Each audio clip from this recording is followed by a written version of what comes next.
سارے کی ساری معاشرے کی بگاڑ صرف اس ایک رشتے میں بگاڑ ہونے کی وجہ سے. عورت پیدا ہوتی تو اس کو زندہ دور کر دیتے تھے. عورت کو تو عزت دی ہے میرے رسول اللہ صلی اللہ علیہ وسلم نے. نعرہ تکبیر، نعرہ رسالت، علماء اہل سنت قبلہ صاحب.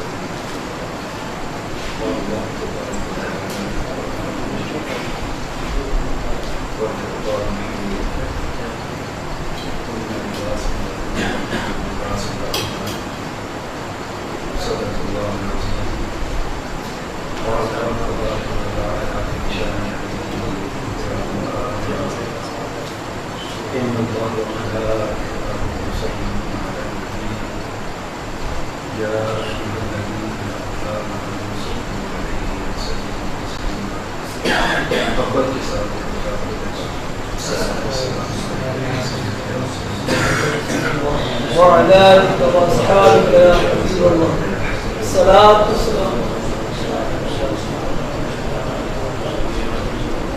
اللہ تعالیٰ کی صلاۃ اور کریم آقا حضرت محمد مصطفیٰ صلی اللہ علیہ وسلم درود کا نذرانہ پیش کرنے کے بعد میرے عزیز دوستو السلام علیکم ورحمۃ اللہ وبرکاتہ. یقیناً ہماری یہ بڑی خوش نصیبی ہے کہ آج کی اس عظیم شان محفل جو برخوردار محمد وقاص بن محمد ارشد کی شادی خانہ آبادی کے سلسلہ میں سجائی گئی ہے. ہمارے درمیان بہت عظیم ہستیاں، عظیم اسکالر اور علماء کرام موجود ہیں، جن میں حضرت علامہ مولانا قاری محمد وحید صاحب جو ہمارے گاؤں کی اس مسجد کے امام ہیں. ان کے علاوہ حضرت علامہ مولانا محمد اسرار آپ منگوا سے تشریف لائے، آپ کے ساتھ آپ کے ساتھی ہیں. اس کے علاوہ حضرت علامہ مولانا محمد رمضان ہمارے دوسرے استاد حضرت علامہ مولانا محمد زرگاہ اللہ صاحب یہاں پر تشریف فرما ہیں. اور ان علماء کی موجودگی میں کچھ بیان کرنا یقیناً میں اپنی سعادت سمجھوں گا. میں ویسے بھی نہ تو کوئی مقرر ہوں.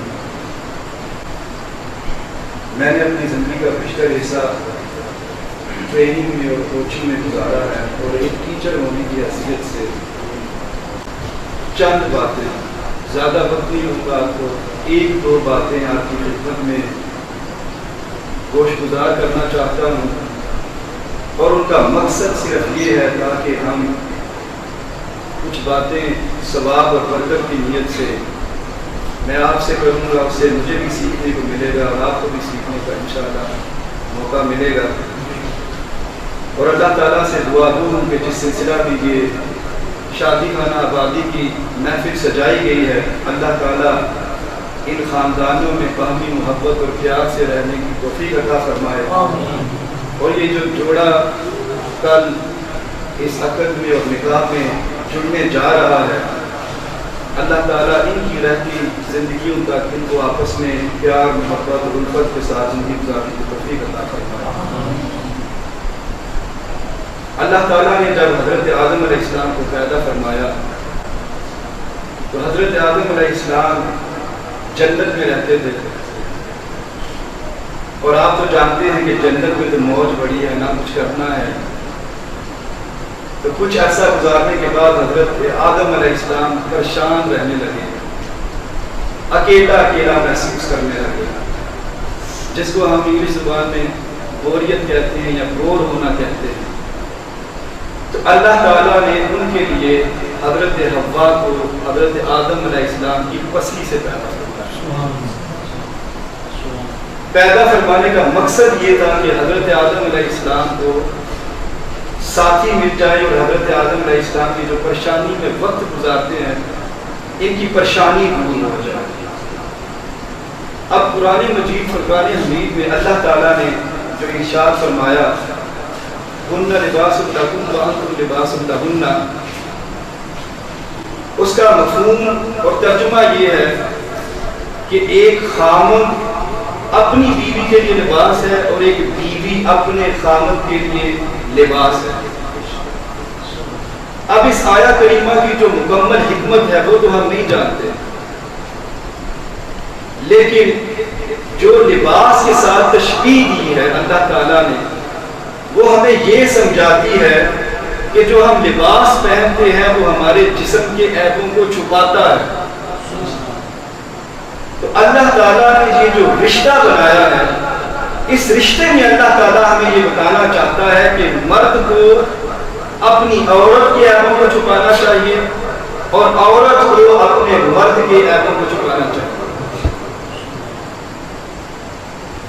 آج کل ہمارے معاشرے میں جو سب سے بڑا بگاڑ پیدا ہو رہا ہے، ہمارے معاشرے میں جو اصول تھے، ہمارے معاشرے میں جو ہمارے بزرگوں نے ہمیں تعلیم دی تھی، جو ہماری اولادیں بگڑتی جا رہی ہیں، اس کی سب سے بڑی وجہ یہ ہے کہ ہم دین اسلام سے بہت دور ہو چکے ہیں، ہمیں دین اسلام کا پتہ نہیں، اور جن اصولوں کے مطابق ہمیں اپنے بچوں کی شادیاں کرنی چاہیے تھی ہم ان اصولوں سے بہت دور ہیں۔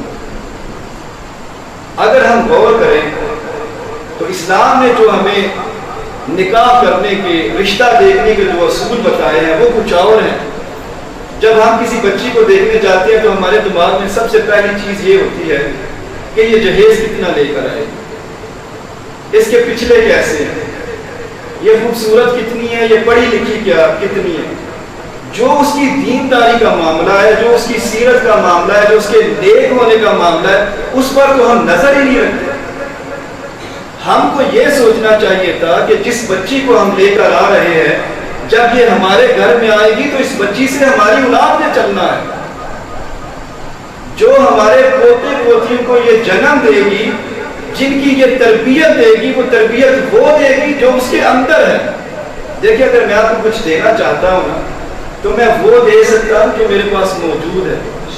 ایک چیز میرے پاس ہے ہی نہیں تو میں آپ کو کس طرح دے سکتا ہوں؟ ایک بچی جس نے ساری زندگی ٹی وی کے اوپر ڈرامے دیکھے ہوں، فلمیں دیکھے ہوں، وہ بچوں کو اسلام کہاں سے سکھائے گی؟ سب سے بڑا المیہ یہ ہے۔ میں آپ کو ایک گورے کی بات بتاتا ہوں، میں بڑا حیران ہوا۔ گورا کہتا ہے کہ اگر میری بچی کے سامنے کوئی انسان، میں کسی کو دعوت دوں، خواہ میرا دوست ہو، میرے گھر میں آئے اور میری بچی کے ساتھ کوئی نازیبہ باتیں کرنا شروع کر دے، کتنی 5 6 7 8 سال کی بچی، تو وہ انگریز اپنی کتاب میں لکھتا ہے کہ میرا دل کرے گا، میرا خون اتنا کھولے گا، میرا دل کرے گا کہ میں اسے قتل کر دوں۔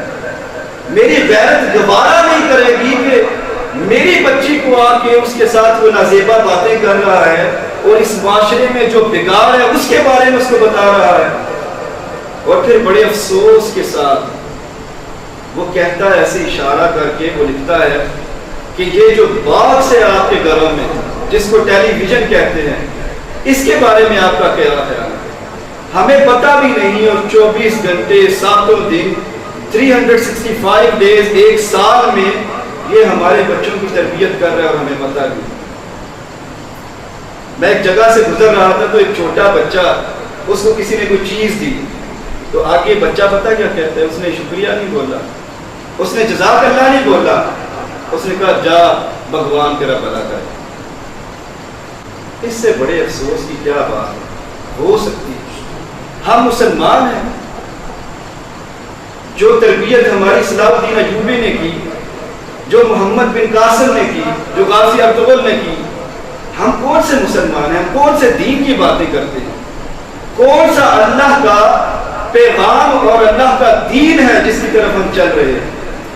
ہر معاملے میں، ہر چیز میں تو ہم نے بگاڑ پیدا کر دیا ہوتا ہے۔ اور یہ جو رشتہ ہے شادی کا، آپ یقین کریں، ہمارے بزرگ، ہمارے بڑے بتاتے تھے کہ ایک عورت اگر سوئی لے کر گھر کو بنانا شروع کر دے تو یقین کرے وہ اس گھر کو محل بنا سکتی ہے، اور اگر وہی عورت خالی ہاتھ اس گھر کو تباہ کرنا چاہے تو وہ تباہ و برباد کر سکتی ہے۔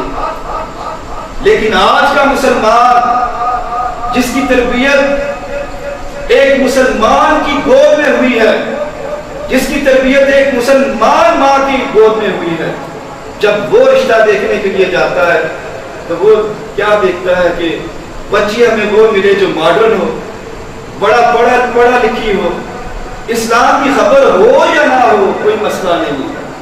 ہم بھول جاتے ہیں کہ جو ہمارے پوتا پوتی ہوں گے کل کو وہ بھی اپنی ماں کے نقش قدم پہ چلے گی، اور پھر جب وہ تربیت کرے گی اس پوتے کی یا اس پوتی کی تو یقیناً وہ تربیت نہیں ہوگی جو شیخ عبد القادر جیلانی رحمۃ اللہ تعالی علیہ کی والدہ نے کی تھی۔ آپ جانتے ہیں نا، والدہ نے بولا میرے بچے صرف جھوٹ نہ بولنا، تو ایک جھوٹ نہ بولنے کی وجہ سے کتنے لوگوں کو انہوں نے مسلمان کیا۔ انہوں نے کہا کہ اتنا نیک بندہ کہ اپنی ماں کی نافرمانی نہیں کر رہا، اور ہم کتنے برے انسان ہیں کہ ہم اللہ کی نافرمانی کرتے رہتے ہیں، سارے مسلمان ہوں۔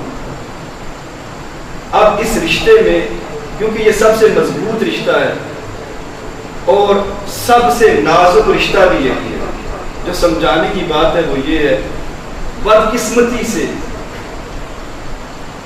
قرآن پاک میں آتا ہے کہ اللہ تعالیٰ نے مردوں کو حاکم بنایا، آتا ہے الرجال قوامون علی النساء، اللہ تعالیٰ نے مرد کو حاکم بنایا عورتوں کے اوپر۔ اب اس آیہ کریمہ میں جو ایک چیز ہن لباس لکم وانتم لباس لہن، اس میں جو دوسری چیز سمجھنے والی ہے وہ یہ ہے، اللہ تعالیٰ نے مرد کو سخت مزاج بنایا، سخت دل بنایا، اور عورت کو نرم و نازک بنایا، اور دونوں کو علیحدہ علیحدہ ڈیوٹیاں دے دی۔ علیحدہ علیحدہ ڈیوٹیاں دینے کے بعد اللہ تعالیٰ نے فرمایا دونوں کے حقوق اسلام میں برابر ہیں۔ لیکن ہمارے کچھ علماء نے اور کچھ یہ لبرل طبقہ نے اس کی پوری تشریح غلط کر دی۔ وہ برابری کو اس چیز میں لیتے ہیں کہ جو مرد کام کر رہا ہے وہی عورت کو کام کرنا چاہیے، حالانکہ اسلام کا برابری کا یہ مطلب نہیں ہے۔ اگر میں آپ کو سادہ زبان میں سمجھاؤں، میں اور میرا دوست، میں آپ کو مثال دے رہا ہوں، ہم نامی کلاس میں دونوں دوست اکٹھے پڑھتے ہیں، ہم نے پیپر دیے، پیپر میں میرے بھی 800 نمبر اور میرے دوست کے بھی 800 نمبر ہیں، لیکن میرے سائنس میں جہاں پر 80 نمبر آئے، میرے دوست کے میتھ میں 60 نمبر تھے، لیکن جدھر میرے اس کے نمبر زیادہ ہیں ادھر میرے نمبر کم ہیں۔ مجموعی طور پر ہمارے دونوں کے نمبر تو برابر ہیں، لیکن جب ہم پیپرز کو چیک کریں گے تو ہر پیپر کے نمبر علیحدہ علیحدہ ہیں۔ اسی طرح اللہ نے مرد کو عورت کو اسلام نے برابر بولا ہے، لیکن اس برابری کا قطعاً یہ مطلب نہیں ہے کہ اگر ایک مرد کام کر رہا ہے تو عورت نے بھی وہی کام کرنا ہے، کیونکہ دونوں برابر ہیں۔ آپ یقین نہیں کر رہے کہ ہم ایک ایسے معاشرے میں رہ رہے ہیں، اللہ تعالیٰ نے جو ہمارے اوپر ذمہ داریاں ڈالی ہیں، ہم جس مقصد کے لیے اس دنیا میں آئے ہیں وہ مقصد تو ہم بھول گئے ہیں، اور وہ تو بھولے ہی بھولے ہیں، ساتھ میں ہماری جو ذمہ داریاں ہیں ہم ان کو بھی بھول بنا کے بیٹھے ہیں۔ اللہ تعالیٰ نے ہمیں دنیا میں کیوں بھیجا ہے؟ آپ جانتے ہیں کیوں بھیجا ہے؟ اللہ تعالیٰ قرآن مجید میں ارشاد فرماتا ہے الست بربکم، کیا میں تمہارا رب ہوں؟ اس کے پیچھے سٹوری کیا ہے؟ سٹوری یہ ہے کہ اللہ تعالیٰ نے آپ کو مجھے سب روحوں کو پیدا فرمایا، پھر اللہ نے پوچھا کیا میں تمہارا رب ہوں؟ ہم نے کہا جی ہاں جی یا اللہ تو ہی ہمارا رب ہے۔ اس میں سب سے پہلے حضور اکرم صلی اللہ علیہ وآلہ وسلم کی ذات اقدس نے اللہ کو دیکھ کر پہچان لیا، اور آپ سب سے پہلے آپ نے فرمایا ہاں یا اللہ تو ہمارا رب ہے، اور ہم روحوں نے بھی، ہماری روحوں نے بھی سنا اور ہم نے بھی کہا یا اللہ تو ہمارا رب ہے۔ پھر اللہ تعالیٰ نے فرمایا میں تمہیں ایک امتحان میں بھیجنے جا رہا ہوں، کیا میں اگر تمہیں امتحان میں بھیجوں تو تم اس امتحان میں کامیاب ہوگے. ساری روحیں بولی یا اللہ تو بیچ، ہم اس امتحان میں ضرور کامیاب ہوں گے. اللہ تعالیٰ نے ہمیں دنیا میں بیچ دیا. ہم دنیا میں جب آئے تو ہم بھول چکے ہیں کہ آخرت نام کی بھی کوئی چیز ہے. ہمیں انبیاء کی زندگی ایک سٹوری لگتی ہے بس. حضرت یوسف علیہ السلام کا قصہ ہمارے لیے یوں ہے جیسے ٹی وی کے اوپر لگنے والا کوئی ڈرامہ ہے. قرآن پاک ہمارے گھروں میں پڑھا ہے. یقین کریں 3-3 4-4 سال ہو چکے ہیں، ان کے اوپر گرد پڑ رہی ہے. ہم مسلمان ہیں، ہم نے کبھی پڑھا ہی نہیں. تربیت کہاں سے لے رہے ہیں؟ بھگوان سے. ہمارے بچوں کو کون تربیت کر رہا ہے؟ ان کے کردار کو کون بنا رہا ہے؟ کیا کبھی ہم نے سوچا کہ ہمارے بچوں کا کردار کیا ہے، ان کی حیثیت کیا ہے؟ کل تو جب وہ بڑے ہوں گے تو وہ کیا کریں گے؟ اور یہ ساری کی ساری معاشرے کی بگاڑ صرف اس ایک رشتے میں بگاڑ ہونے کی وجہ سے.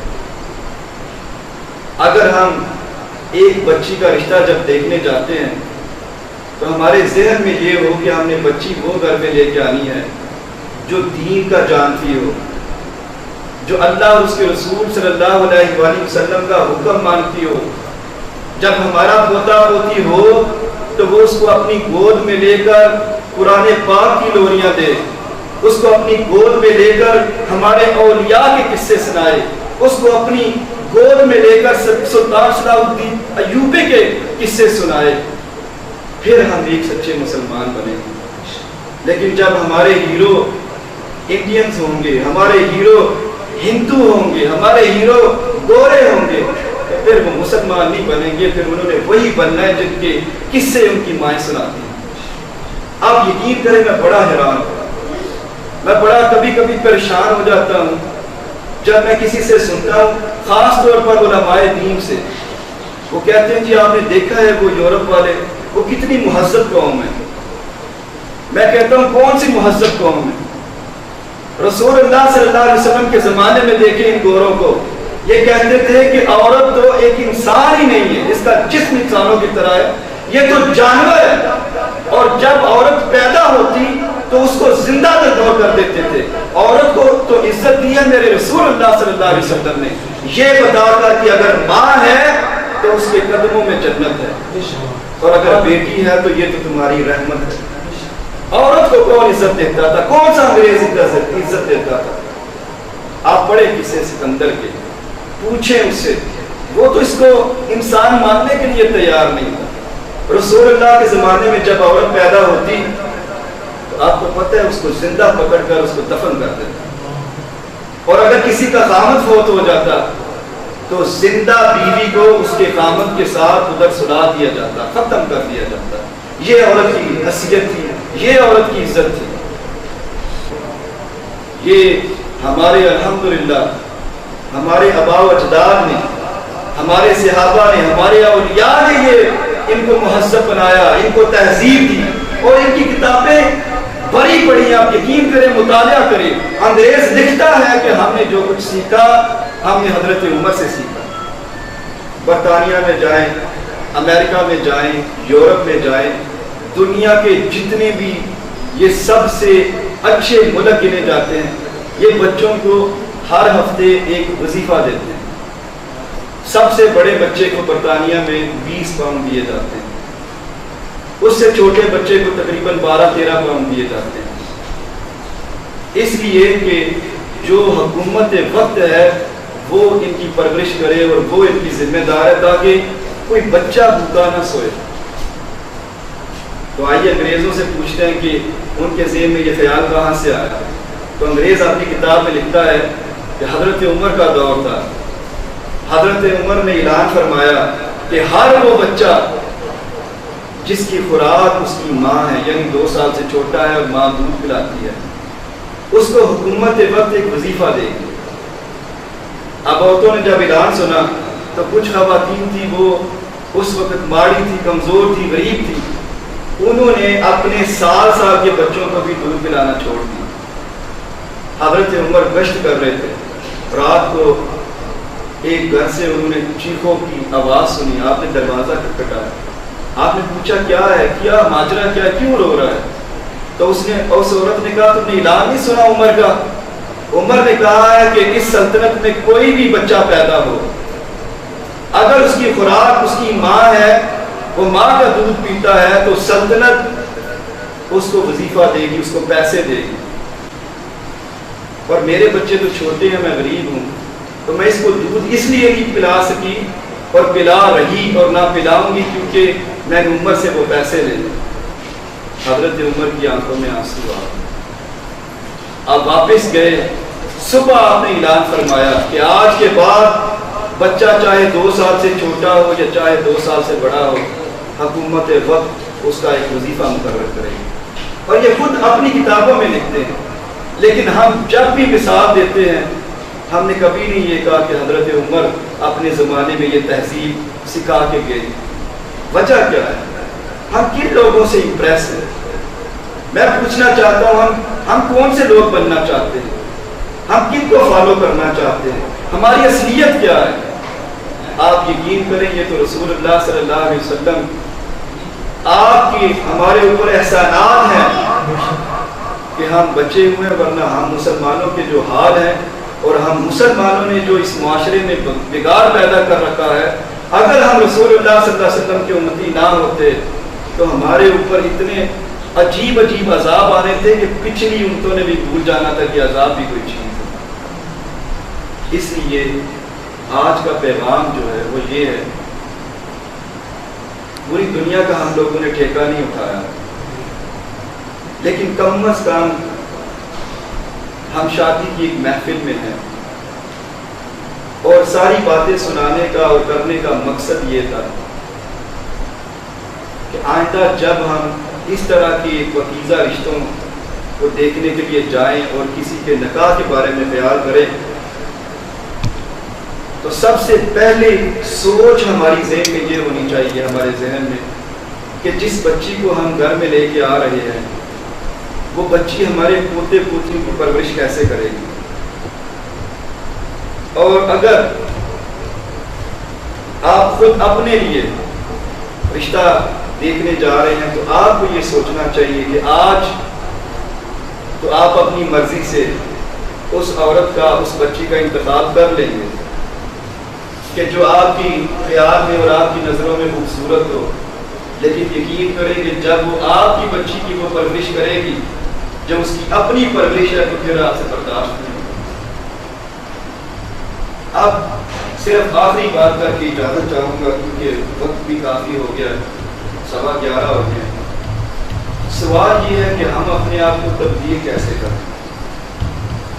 ہر انسان اس مادی دور میں پریشان ہے، ہم سب اپنے آپ کو بدلنا چاہتے ہیں لیکن ہم بدل نہیں سکتے۔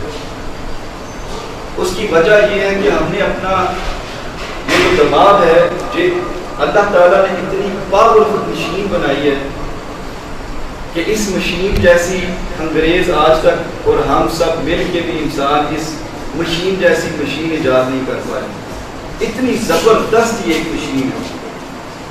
ہوتا یہ ہے کہ ہم کسی چیز کے بارے میں ایک اپنا مائنڈ سیٹ کر لیتے ہیں، جو چیز بھی، جس چیز کے اوپر بھی ہم اپنا ذہن بنا لیتے ہیں کہ یہ چیز اس طرح ہے، اگر کوئی انسان ہمیں اس کی آگ کے خلاف ہمیں کوئی انفارمیشن دیتا ہے تو ہم وہ انفارمیشن ایکسیپٹ کرنے کے لیے تیار ہی نہیں۔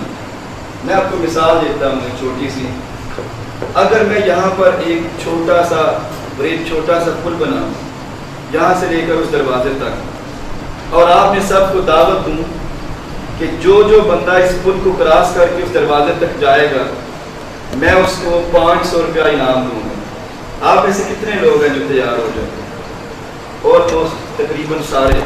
یہاں سے لے کر اس دروازے تک جانا ہے، اتنا چوڑا پل ہے، زمین کے اوپر پڑا ہوا ہے، خطرہ ہی کوئی نہیں، آپ سب تیار ہیں کیونکہ آپ کا ذہن کہہ رہا ہے کہ یہاں سے لے کر آپ نے وہاں جانا ہے، ایزی، آسان، 500 روپیہ آپ کو ملے گا۔ اب اگر یہی پل میں اٹھا کے اس چھت کے اوپر رکھ دیتا ہوں، اتنا ہی چوڑا ہے، اب میں آپ کو کہتا ہوں کہ میں 5000 روپیہ آپ کو دوں گا، آپ اس پل کو کراس کر کے جائیں، تقریباً پھر سارے آپ سب کا یہی جواب ہوگا کہ اتنا مشکل نہیں ہے، اتنا چوڑا ہے، تھوڑا سا فاصلہ ہے، ہم سارے کراس کر لیں گے، کیونکہ آپ کا مائنڈ آپ کو بتا رہا ہے کہ ٹھیک ہے، اس میں کوئی مسئلہ نہیں۔ اب یہی جو پل ہے، اس پل کو میں اٹھا کر 15 منزلہ ایک بلڈنگ ہے، 15 منزلہ اس کے اوپر رکھ دیتا ہوں، اور آپ کو میں کہتا ہوں کہ اب میں آپ کو 10,000 روپیہ دوں گا، آپ میں سے کتنے لوگ ہیں جو کراس کریں گے؟ میرا خیال ہے کوئی بھی نہیں کرے گا، کیونکہ 15 منزلہ ہے، 15 منزلہ سے جب آپ نیچے دیکھیں گے تو آپ کو اتنے سے انسان نظر آئیں گے، لیکن آپ اس بلڈنگ کے اوپر کھڑے ہیں، دوسری بلڈنگ کے اوپر آپ کے والدین ہیں، اور آپ دیکھتے ہیں کہ ان کو آگ لگ جاتی ہے بلڈنگ کو، اور دیکھتے ہی دیکھتے شعلے اتنے بلند ہو جاتے ہیں کہ اگر آپ کو یقین ہو گیا کہ اگر آپ بھاگ کر نہیں جائیں اس پل سے اور اپنے والدین کو نہیں بچائیں تو آپ کے والدین نہیں بچیں گے، تو آپ بے اختیار بغیر پیسوں کے لالچ کے آپ اس پل پر دوڑیں گے اور اپنے والدین کو بچا لیں گے۔ اب سوچنے والی بات یہ ہے کہ آگ لگنے سے پہلے تو میں آپ کو پیسے آفر کر رہا تھا کہ 10,000 روپیہ دوں گا، آپ ادھر سے آپ نے کراس کر کے ادھر جانا ہے، لیکن آپ تیار نہیں ہوئے۔ کیا وجہ تھی؟ کیونکہ آپ کا مائنڈ سیٹ تھا کہ اتنا زیادہ خطرہ ہے تو میں اتنا خطرہ کیوں مول دوں، آپ نہیں گئے۔ لیکن جب آپ کے والدین کو خطرہ لاحق ہوا، آپ کو پتہ چلا کہ اگر آپ نہیں گئے تو آپ کے والدین جل جائیں گے، تو آپ اس کو کراس کر کے ادھر چلے گئے۔ اسی طرح ہم نے اپنی زندگیوں میں ایک مائنڈ سیٹ بنایا ہوا ہے، ہم نے جھوٹی موٹی اپنے آپ کو تسلیاں دی ہوئی ہیں کہ ہم جس راستے پر چل رہے ہیں وہ راستہ اللہ اور اس کے رسول صلی اللہ علیہ وسلم کا بتایا ہوا ہے، لیکن حقیقت میں ایسا نہیں ہے۔ اگر آپ اپنے آپ کو چینج کرنا چاہتے ہیں تو صرف اور صرف ایک چیز کو چینج کرنے کی ضرورت ہے۔ اگر اس ایک چیز کو چینج کر لیں گے تو آپ کی ساری زندگی چینج ہو جائے گی، اور اس چیز کا نام ہے آپ کا اپنا آپ۔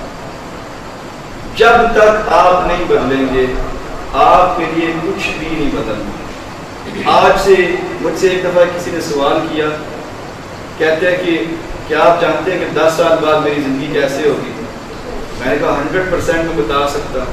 کہتے ہیں آپ مجھے بتائیں کہ 10 سال کے بعد میری زندگی کیسی گزر رہی ہوگی؟ میں نے کہا آج سے ٹھیک 10 سال کے بعد تمہاری زندگی بالکل اسی طرح گزر رہی ہوگی جس طرح ابھی گزر رہی ہے۔ اگر آج تمہاری اپنوں کے ساتھ لڑائیاں ہیں، اگر آج تمہارے ماں باپ تم سے ناراض ہیں، اگر آج تم نے اپنے رشتے کھو دیے ہیں، تو آج سے 10 سال بعد یا تمہاری زندگی اسی طرح کی ہوگی یا اس سے بھی بدتر ہوگی۔ تو مجھے کہتا ہے جی آپ کو کس طرح یہ علم آیا، آپ کو کس طرح پتا چلا کہ آج سے 10 سال بعد میں میری اتنی زندگی ہوگی، میرے اوپر قرضہ بھی اتنا ہوگا؟ میں نے کہا یہ تو سمپل ہے، میتھ ہے، کیلکولیشن ہے، 2 کو 2 کے ساتھ جمع کرو تو ہمیشہ 4 جواب آئے گا۔ آپ پچھلے 5 سال سے جو کام کرتے آ رہے ہیں اس کے نتیجے میں آج آپ کو رزلٹ یہ ملا ہے کہ آپ کے اپنے آپ کے خلاف ہیں، آپ کے بہن بھائی آپ سے ناراض ہیں، سارے رشتے آپ نے ٹکرا دیے ہوئے ہیں، آپ کے اوپر قرضہ چڑھا ہوا ہے۔